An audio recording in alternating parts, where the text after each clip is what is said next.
Welcome to Cataloged Clutter, where we spend time with overlooked basketball cards, common cards.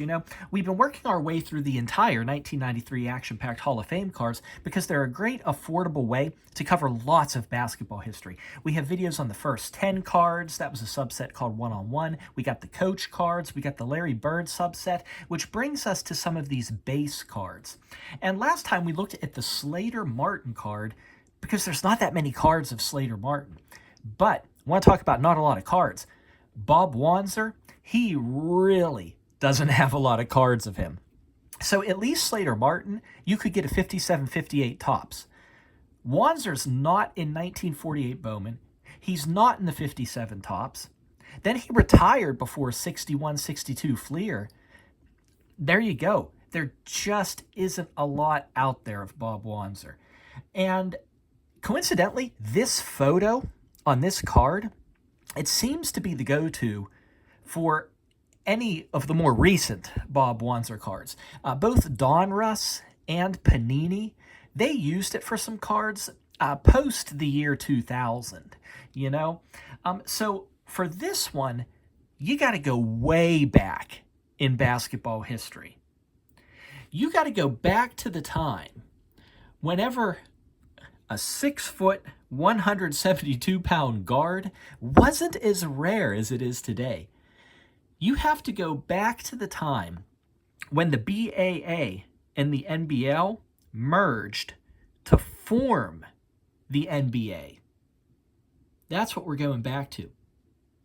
Back when there wasn't a draft, look at that, free agent, 1947, and the Rochester Royals, the team that Bob Wanzer played for, they were scooping up military men for their team. Wanzer was a Marine. He was involved in the occupation of Guam. Bob Davies, Red Holzman, they were coming from the Navy.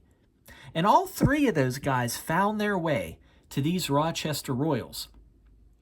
And we're going back to a time when we first saw a player shoot better than 90% from the free throw line. And yes, that's Bob Wanzer. This bullet point right here presents that information.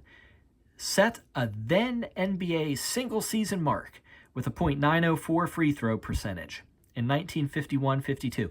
They don't say it as clearly as I did, but Bob Wanzer was the first player to shoot better than 90% from the free throw line. And now, for the most interesting fact of all to me, during his last 2 seasons with the Rochester Royals, Wanzer played while he coached the team. Look down here.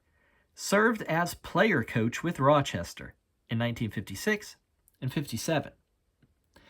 He stayed on the team only as the coach after those 2 years. That was 57-58. The team moved to Cincinnati. They became the Cincinnati Royals.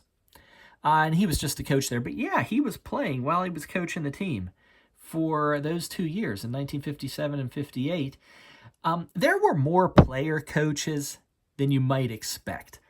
Like, well, Bill Russell, Lenny Wilkins, those are some big names who did it.